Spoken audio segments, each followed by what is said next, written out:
Hello and welcome to Defense Study Capsule. I hope you all are doing well and preparing for your NDA examination. जैसा कि मैंने आप लोगों को वादा किया था कि मैं सितंबर में अपने एग्ज़ाम होने के बाद आपके लिए एक सीरीज़ लेके आऊँगा जिसमें मैं ट्रिक्स बताऊँगा NDA मैथ्स के हर चैप्टर के लिए। एक शॉर्ट में मैं वीडियो बनाऊँगा जिसमें मैं हर टॉपिक कवर करूँगा। आपको इंपॉर्टेंट क्वेश्चन बताऊँगा, टाइप्स ऑफ क्वेश्चन जो पूछे जाते हैं, ताकि आप उन्हीं क्वेश्चंस को प्रैक्टिस करें अच्छे से। और आपको कैलकुलेशन भी बताऊंगा कैसे इजी करनी है, ताकि आपकी जो कैलकुलेशन वहाँ पे फास्ट हो जाए और आप ज़्यादा से ज़्यादा क्वेश्चन कर पाओ। ठीक है, मैंने यही स्ट्रैटेजीज फॉलो की थी, मैंने यही ट्रिक्स फॉलो करी थी और मेरे जो क्वेश्चन थे वहाँ पे वो ज़्यादा जल्दी हो जा रहे थे, इसलिए मैं ज़्यादा क्वेश्चन कर पाया। तो आपके रिवीजन के लिए ये बेस्ट सीरीज़ होने वाली है। मैंने इसका नाम ओपी सीरीज़ रखा है। तो ओपी सीरीज़ में सारी वीडियो आएंगे एक एक करके, और जीएटी के लिए भी ओपी सीरीज़ आएगी जिसमें मैं क्वेश्चंस कराऊंगा। तो like this video, share with your friends. और भाई बहुत मेहनत लगी है वीडियो बनाने में, तो पूरी एंड तक देखना और अपने दोस्तों के साथ भी शेयर करना। ठीक है, लेट्स गेट स्टार्टेड। सो आज के वीडियो के स्पॉन्सर हैं डाउटनट। डाउटनट ऐप पे आप कोई भी अपना डाउट क्लियर कर सकते हैं। जस्ट आपको क्या करना है, आपको जो भी क्वेश्चन पूछना है उसकी फ़ोटो खींचिए, उसे क्रॉप करिए, उसके बाद आपको उसका वीडियो सॉल्यूशन डिस्क्रिप्शन में मिल जाएगा। आप इससे अपने कोई भी डाउट सॉल्व कर सकते हैं। ठीक है, सो ये एक वेरी यूज़फुल ऐप है। साथ ही साथ डाउटनट लेके आया है NDA NA के हिंदी इंग्लिश फुल कोर्स। इसमें आपको डेली ऑनलाइन क्लासेस मिलेंगी हिंदी और इंग्लिश में, जो कि आपकी हेल्प करेंगी इन योर NDA प्रिपरेशन। और इसमें सारा कोर्स है for navy, SSR, AA and air force XY as well. Hindi और इंग्लिश में होने की वजह से ये आपकी बहुत हेल्प कर सकती है। इसमें online video classes, doubt solving, notes, quiz and previously solve paper मिलेंगे। Download the app now.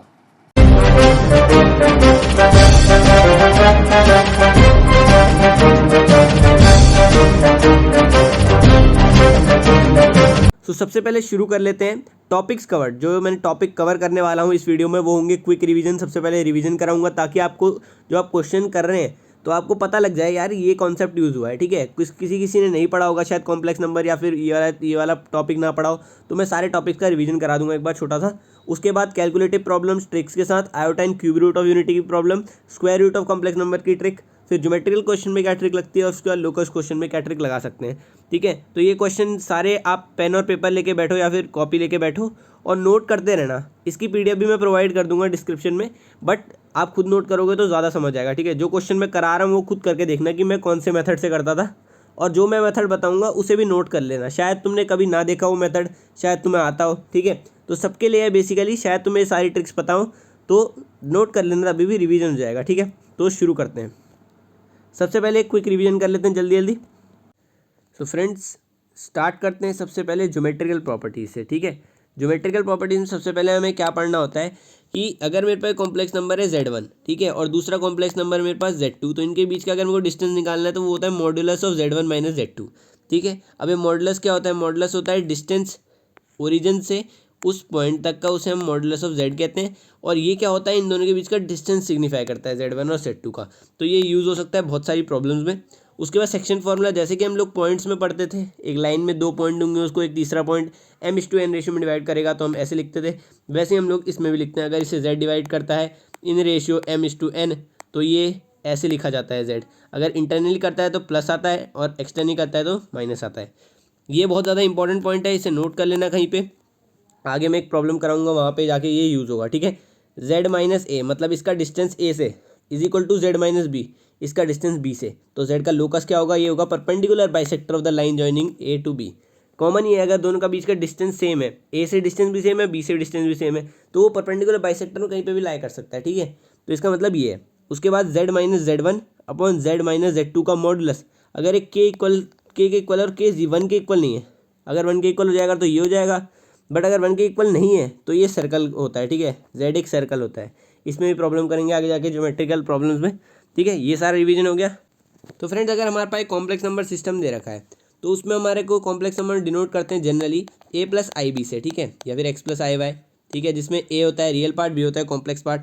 तो इसका कॉन्जुगेट जो हम बताते हैं वो होता है A माइनस IB, जो बीच में जो इन्हें सेपरेट करता है साइन, रियल पार्ट और इमेजिनरी पार्ट को, उसको चेंज कर देते हैं, अपोजिट कर देते हैं, तो कॉन्जुगेट निकल जाता है। ठीक है, तो इसे कॉन्जुगेट को हम बार से, Z बार से डिनोट करते हैं। इक्वालिटी कैसे करते हैं हम लोग? Z1 इक्वल टू Z2 अगर होगा तो उनके रियल पार्ट और इमेजिनरी पार्ट भी इक्वल होंगे। आर्गुमेंट जो होता है वो लॉग की प्रॉपर्टी हमेशा शो करता है, ये बात याद रखना, इंपॉर्टेंट बात है। आर्गुमेंट जहाँ पे भी यूज़ होगा वहाँ लॉग की प्रॉपर्टीज़ यूज़ होंगी। जैसे लॉग A इंटू B होता है log A plus log B, वैसे आर्गुमेंट ऑफ Z1 Z2 होता है argument of Z1 plus argument of Z2। और argument of Z1 upon Z2 क्या होता है, argument of Z1 minus argument of Z2, जैसे लॉग में होता है, ठीक है। उसके बाद लॉग में पावर बाहर आ जाती है, नीचे आ जाती है, वैसे ही इसमें भी नीचे आ जाती है पावर, ठीक है भाई। इसमें कुछ जनरल वैल्यूज ऐड हो जाती हैं ताकि, क्योंकि एंगल होता है ना वो कभी सेम नहीं होता, मतलब अलग अलग क्वाड्रेंट में चेंज होता रहता है, तो उसमें हमें जनरल वैल्यू ऐड करनी पड़ती है 2n पाई, तो हम लोग ऐड कर देते हैं, ठीक है। अगर आर्ग्यूमेंट 0 है तो ये पॉजिटिव रियल नंबर है, ठीक है, पॉजिटिव रियल नंबर है। और अगर आर्ग्यूमेंट प्लस माइनस π/2 है, प्योरली इमेजिनरी हो गया ये, प्योरली इमेजिनरी, मतलब π/2 मतलब ये y एक्सिस में लाई कर रहा है, और अगर 0 हो गया मतलब x एक्सिस में लाई कर रहा है, ठीक है, पॉजिटिव रियल नंबर होगा। उसके बाद बात कर लेते हैं property of conjugate. Property of conjugate की बात कर लेते हैं तो z, अगर z का मैं मॉडुलस लूँगा और z बार का मॉडुलस लूँगा, दोनों के दोनों सेम आते हैं, ये इंपॉर्टेंट प्रॉपर्टी है, मतलब जनरल पता होती है सबको। उसके बाद ये चीज़ जो है ये बहुत ज़्यादा इंपॉर्टेंट है, z इंटू जेड कॉन्जुगेट होता है मॉड ऑफ z का होल स्क्वायर, ये आपने बहुत जगह देखा होगा, इसे प्रूव करना भी बहुत आसान है। z x plus i y होगा, z bar x minus i y होगा, लास्ट में बचेगा x square plus y square, जो कि होता है under root of x square plus y square, जो मॉडुलस होता है उसका स्क्वायर होता है, ठीक है। उसके बाद x प्लस x2 का होल का मॉडुलस, होल के ऊपर मॉडुलस, होल के ऊपर conjugate is equal to x1 conjugate plus x2 conjugate, ठीक है, ये सिंपल प्रॉपर्टी है। उसके बाद वैसे ही माइनस में भी होता है सेपरेट, उसके बाद वैसे ही मल्टीप्लिकेशन में भी सेपरेट होता है, डिवीजन में भी सेपरेट होता है। उसके बाद ये प्रॉपर्टी अच्छी है, ठीक है, Z1 प्लस Z2 का होल का मॉडुलस का स्क्वायर जो होता है वो Z1 प्लस Z2 और Z1 प्लस Z2 का कॉन्जुगेट के इक्वल होता है, जो ये प्रॉपर्टी और ये वाली प्रॉपर्टी सेम ही है, ठीक है, बस इसने अलग थोड़ा मतलब Z1 प्लस Z2 के सम के इक्वल दे रखा है, ठीक है। और इसे ऐसे लिख सकते हो, ये याद कर लेना, ठीक है, ये चीज़ याद होनी चाहिए क्योंकि ये डायरेक्टली पूछ लेते हैं कभी कभी इसकी वैल्यू। तो ये होना चाहिए Z1 के मॉडुलस का स्क्वायर प्लस Z2 के मॉडुलस का square plus Z1 Z2 conjugate plus Z1 conjugate Z2, ठीक है। और अगर मैं इसका 2 बार कॉन्जुगेट कर लूँगा तो वो सेम नंबर हो जाता है, सेम कॉम्प्लेक्स नंबर, ठीक है, simple. Argument of Z plus argument of Z conjugate क्या होगा, उन दोनों के बीच के एंगल का मतलब इंटू होता है ना, तो हो जाएगा argument of Z1 into Z2 बार, और ये हो जाएगा आर्गूमेंट ऑफ Z1 के मॉडुलस का स्क्वायर, और मॉडुलस का क्या होता है हमेशा, क्या होता है एंगल, 0 होता है, तो ये 0 आ जाएगा आंसर, ठीक है। सो अगला जो हम पढ़ते हैं वो आता है डी मोवियर्स थ्योरम। डी मोवियर्स थ्योरम आपने पढ़ा होगा, अगर cos थीटा प्लस आई साइन थीटा की फॉर्म में दे रखा है, जिसे पोलर फॉर्म कहते हैं, तो जो पावर ऊपर होती है वो उसके एंगल में मल्टीप्लाई हो जाती है, ठीक है, ये सिंपल है बहुत ज़्यादा। उसके बाद ये जो मल्टीप्लिकेशन होता है, ठीक है, ये cos theta 1 plus theta 2 plus theta n तक हो जाता है, ये इंपॉर्टेंट है, ठीक है, तो थोड़ा इंपॉर्टेंट है। अगर मैंने cos थीटा 1 मतलब e⁻i थीटा 1 कर रखा है, जनरल है, जीपी लगा रखी है, e⁻i थीटा 2 दे रखा है, ठीक है, तो अगर मैं इनका एंगल मल्टीप्लाई करूंगा तो ऐड हो जाते हैं ई के एंगल, ठीक है। वैसे ही अगर एंगल ऐड करूंगा तो आई हो जाएगा theta 1 plus theta 2 plus on so on theta n तक, तो वही यहाँ पे दे रखा है कि cos theta 1 plus theta 2 theta n तक plus i theta 1 plus theta 2 theta n तक, तो ये तुम कर सकते हो, ठीक है, नॉर्मल क्वेश्चन है, कभी कभी पूछ लेते हैं। क्यूब रूट ऑफ यूनिटी बहुत ज़्यादा ही इंपॉर्टेंट है भाई, अभी इसके क्वेश्चन करके दिखाऊंगा तो तुम्हें पता लगेगी इसकी इंपॉर्टेंस। जो लोग यूज़ नहीं करते क्यूब रूट ऑफ यूनिटी को, उनको यूज़ करने लग जाना चाहिए क्योंकि ये बहुत इंपॉर्टेंट रहने वाला है। क्यूब रूट ऑफ यूनिटी की वैल्यूज़ बहुत ज़रूरी है कि याद हो, ये 1 होता है, ये ओमेगा होता है और ये ओमेगा स्क्वायर होता है, ये चीज़ भाई याद रख लो, बिकॉज अगर ये याद रहेंगी तो सारे क्वेश्चन जनरली सॉल्व हो जाएंगे। अभी आगे करके दिखाता हूँ, ठीक है। उसके बाद 1 प्लस ओमेगा स्क्वायर की वैल्यू क्या होती है, 0 होती है। ओमेगा की पावर 3n जो होती है, 3 का मल्टीपल अगर होगी ओमेगा की पावर में तो वो 1 हो जाता है, ठीक है, ये याद रखना, ठीक है, ये बात याद रखना चाहिए, ठीक है। तो ये सारी प्रॉपर्टीज हमने पढ़ ली हैं। अब बात करते हैं टाइप्स ऑफ क्वेश्चंस और ट्रिक्स के बारे में, ये बहुत ज़्यादा ज़रूरी है। कॉपी पेन लेके बैठना, जो क्वेश्चन कराऊंगा उसको पहले खुद करके देखना कैसे कर रहे हो तुम, जिस तरीके से मैं करा रहा हूँ वो नोट कर लेना। अगर तुम्हारे पास कोई और अच्छा तरीका है तो कमेंट्स में लिख देना, ठीक है। स्टार्ट कर लेते हैं आर्ग्यूमेंट से। आर्ग्यूमेंट में पहला हमारा क्वेश्चन आता है, ये देखो मैं क्वेश्चन कराऊंगा और ट्रिक बताऊंगा, ठीक है। सबसे पहले मैंने यहाँ पे कन्वेंशनल वे में कर रखा है जो सब लोग करेंगे, ठीक है। जब भी हमारा क्वेश्चन देखो, क्वेश्चन क्या दे रखा है कि हमारे पास एक जेड कॉम्प्लेक्स नंबर है जिसकी वैल्यू है √3 प्लस आयोटा, √3 प्लस आयोटा की पावर जो दे रखी है वो 17 दे रखी है, और नीचे दे रखा है हमें 1 माइनस आयोटा की पावर 50, ठीक है। इसे हमें सॉल्व करना है, तो हमें बताना है कि इसका आर्ग्यूमेंट की वैल्यू क्या होने वाली है। आर्ग्यूमेंट मतलब एंगल की वैल्यू, ठीक है, आर्ग्यूमेंट ऑफ जेड की वैल्यू क्या होने वाली है। देखो कन्वेंशनल वे क्या होता है कि व्हेनेवर आर्ग्यूमेंट पूछा होता है जब भी हमसे पोलर फॉर्म में कन्वर्ट कर दो, जो हमें सिखाया जाता है, ठीक है, e⁻i थीटा वाली फॉर्म जो होती है उसमें कन्वर्ट कर दो, ये होती है पोलर फॉर्म, ठीक है, पोलर फॉर्म में कन्वर्ट कर दो।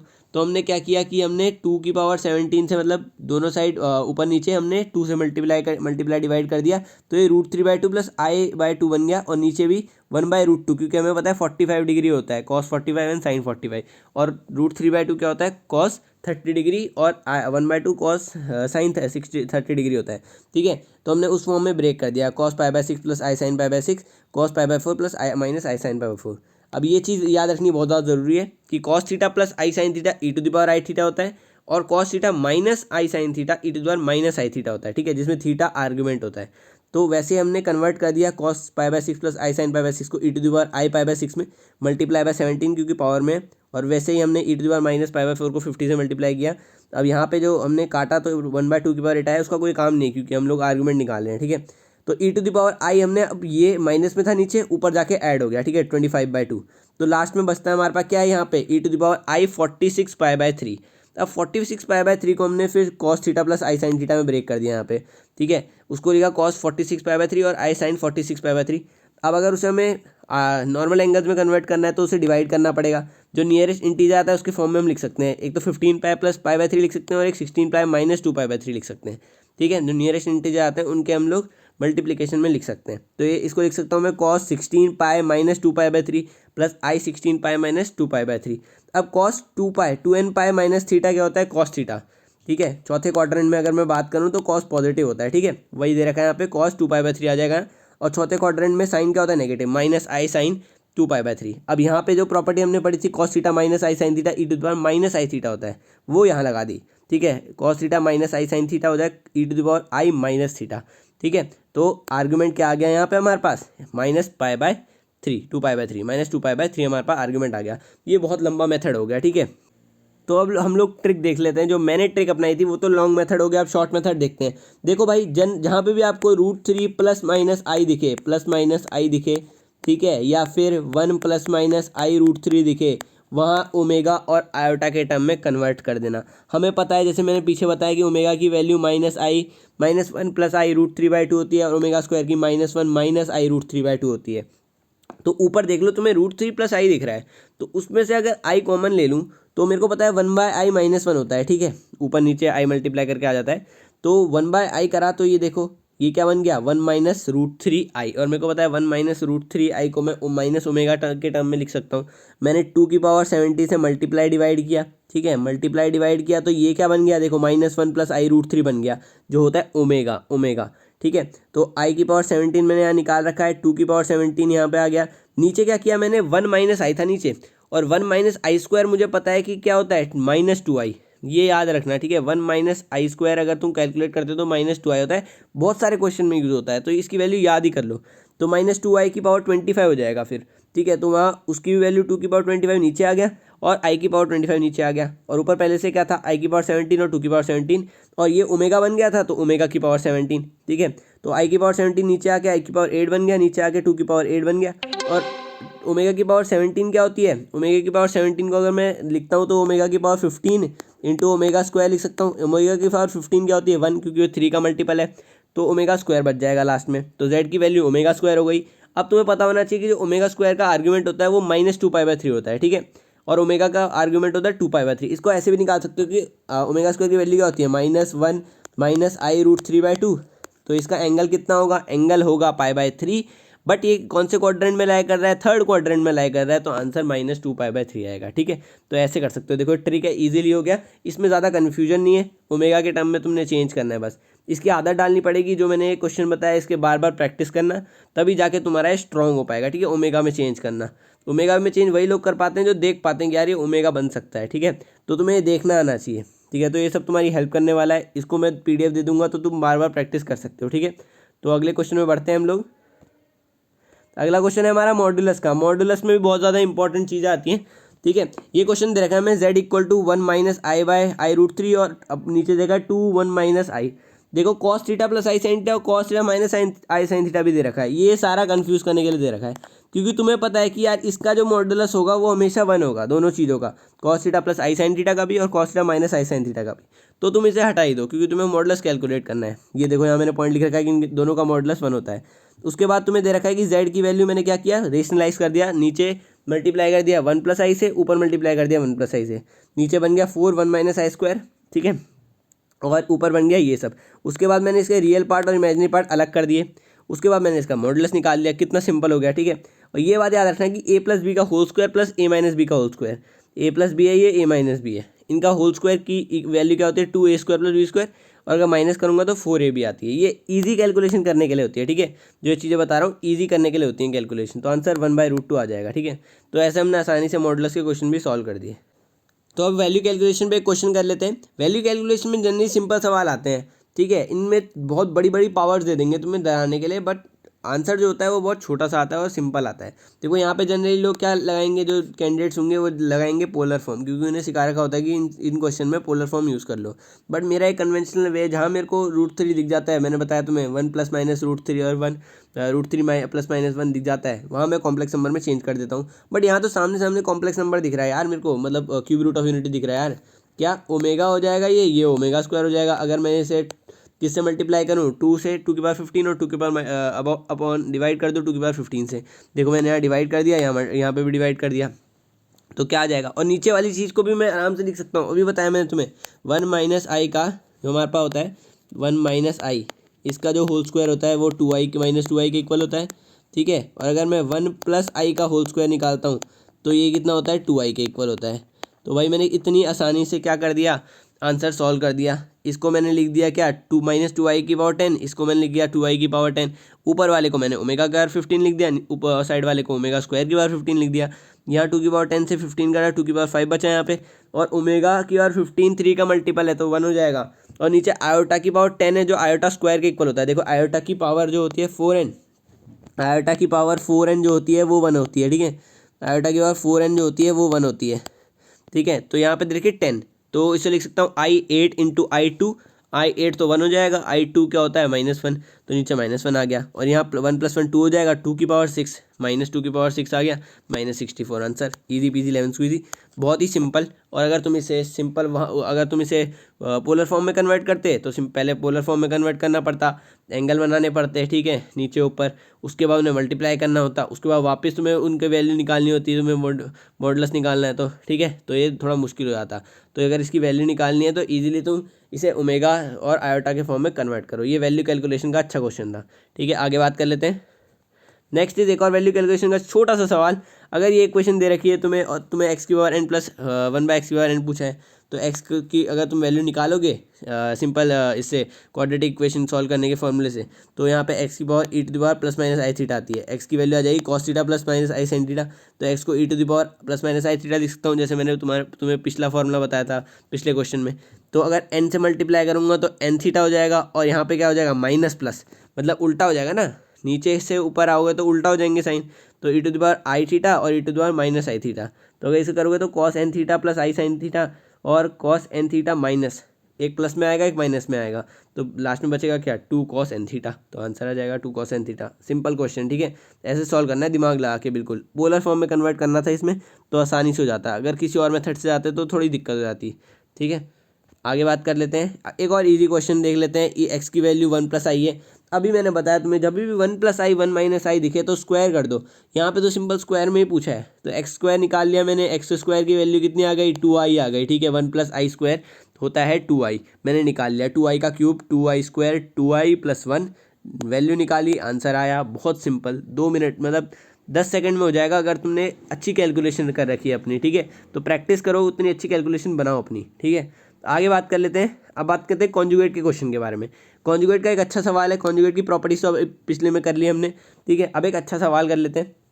यहाँ पे पूछ रखा है हमें कि z² की वैल्यू, z² जो है वो मॉड ऑफ z के मतलब कॉन्जुगेट ऑफ z के इक्वल है। तो इसमें सॉल्यूशन कितने बनेंगे हमारे, तो z को x + i y लिख दिया। तो यहाँ पे हमारे पास ये सॉल्यूशन निकाला, तो हमारे पास देखो क्या क्या वैल्यूज़ आ रही हैं, यहाँ पे 4 वैल्यूज़ आ रही हैं, तो हमने 4 वैल्यूज़ डाल दी, ठीक है। तो ये तो सिंपल है कि हमने इसे खोल दिया x + i y के टर्म में।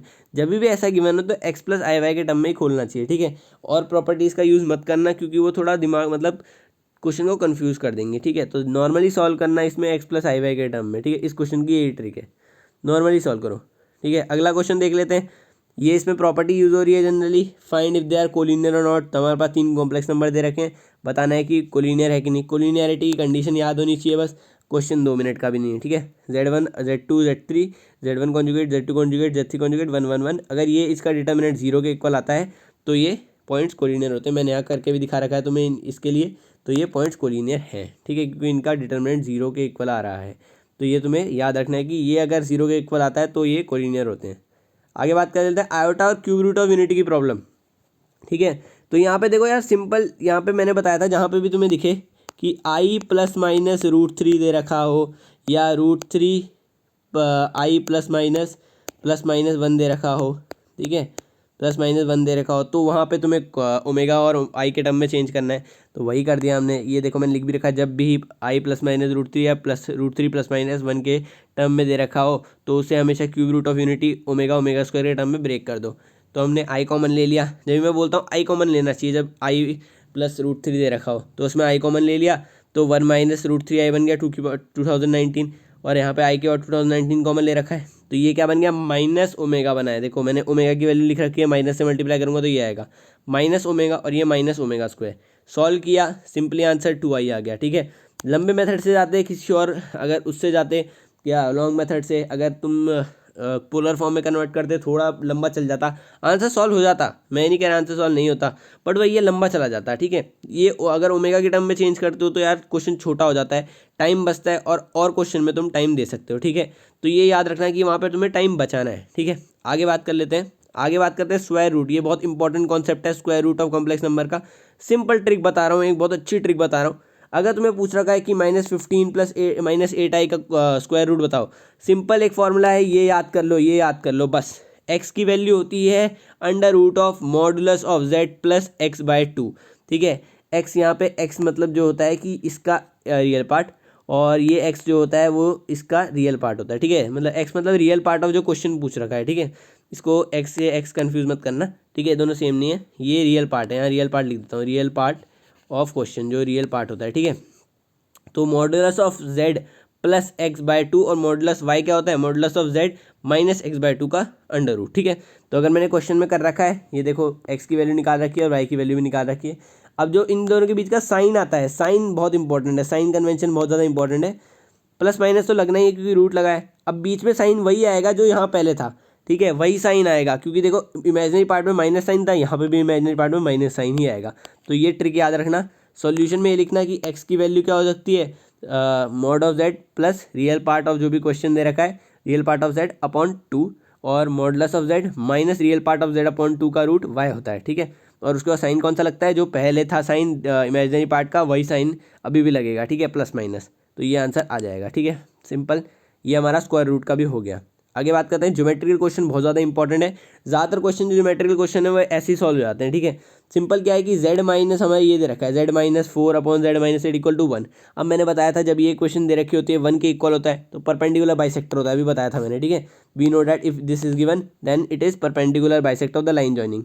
तो हमें 4 और 8 दे रखा है, 4 और 8 को अगर मैं ज्वाइन करूँगा, उनका परपेंडिकुलर बाइसेक्टर निकालूंगा तो x इक्वल टू 6 आता है। ठीक है, तो इसका x कोऑर्डिनेट मेरे को पता लग गया 6 है, ये तो पक्का है क्योंकि वो लाए कर रहा है कि परपेंडिकुलर बाइसेक्टर में। y कोऑर्डिनेट पक्का नहीं, कहीं पे भी हो सकता है। ठीक है, तो x को मैंने z को मैंने पुट कर दिया 6 प्लस i और उसके बाद इस इक्वेशन में डाल दिया। ठीक है, इस इक्वेशन में डाल दिया तो मैंने सॉल्व किया तो मेरा y इक्वल टू 0 आ गया, तो मेरा z की वैल्यू क्या आ गई मेरे पास 6। ईजिली सॉल्व हो गया है क्वेश्चन। ठीक है, तो ऐसे सॉल्व करना है इन क्वेश्चन को, ज्योमेट्री से सॉल्व करना है। ठीक है, अगला क्वेश्चन एक और ज्योमेट्री का, हमें दे रखा है कि z+4 की value less than equal to 3 है, 3 से छोटी है इसकी वैल्यू। ठीक है, या इक्वल है, तो मैक्स वैल्यू कितनी क्या होनी चाहिए z+1 की। ठीक है, तो अगर मैं निकालूं कि वी नो दैट कि z minus z1 equal to c अगर मेरे को दे रखा है तो it is a circle with centre coordinate of z1 and radius c। ये पता है आपको, सेंटर कोऑर्डिनेट z1 के होंगे और रेडियस c होगा। ठीक है, तो ये दे रखा है अगर हमें, तो अगर ये वैल्यू दे रखी है तो ये एक सर्कल होगा जिसका सेंटर कहाँ आएगा -4,0 में और रेडियस 3 आएगा। तो मैंने सर्कल ड्रॉ कर लिया, z उसी में लाया करेगा, तो 1 से डिस्टेंस कितना, -1 से डिस्टेंस कितना होगा, ये क्या होता है, ये होता है z का डिस्टेंस -1 से। ठीक है, यही तो होता है, हमने पहले उसमें पढ़ा था, पहले पेज में रिवीजन में। z का डिस्टेंस -1 से कितना होगा, या तो 0 होगा क्योंकि इस पे लाई कर रहा है, या फिर अगर डायमेट्रिकली अपोजिट पॉइंट में जाऊँ तो 6 होगा। तो हमें मैक्सिमम डिस्टेंस पूछा है, मैक्सिमम डिस्टेंस पूछा है, तो मैक्सिमम डिस्टेंस क्या होगा 6, मिनिमम डिस्टेंस क्या होगा 0। तो अगर दोनों में से कोई भी क्वेश्चन आता है तो आप आराम से कर दोगे। ज्योमेट्री से किया तो आसानी हुई, अगर वैसे करते ट्रायंगल इनइक्वालिटी से थोड़ी दिक्कत होती है, ट्रायंगल इनइक्वालिटी से भी सॉल्व हो जाएगा।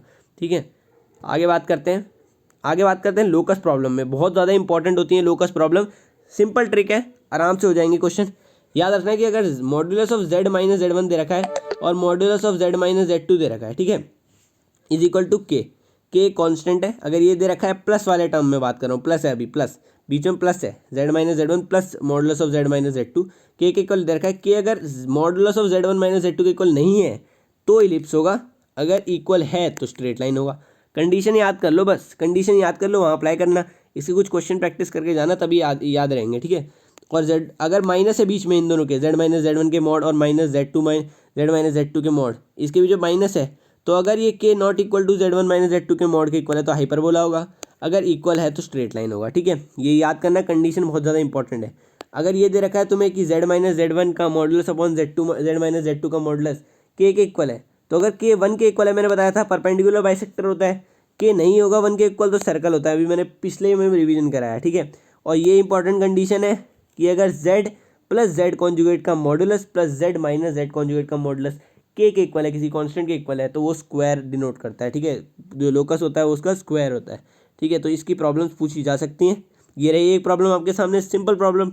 अगर लोकस दे रखा है आपको, इसका लोकस बताना है आपको, ये कंडीशन दे रखी है, किसी कंडीशन है, परपेंडिकुलर बाइसेक्टर वाली कंडीशन है, ठीक है। परपेंडिकुलर बाइसेक्टर कंडीशन लगा दो कि कौन सा परपेंडिकुलर, किसका परपेंडिकुलर बाइसेक्टर, 2i और माइनस 2i के बीच का परपेंडिकुलर बाइसेक्टर कौन होगा, परपेंडिकुलर बाइसेक्टर 0,2 और 0,-2 का परपेंडिकुलर बाइसेक्टर कौन होता है, x इक्वल मतलब y इक्वल टू 0, मतलब क्या, x एक्सिस, ठीक है, x एक्सिस होगा इसका लोकस।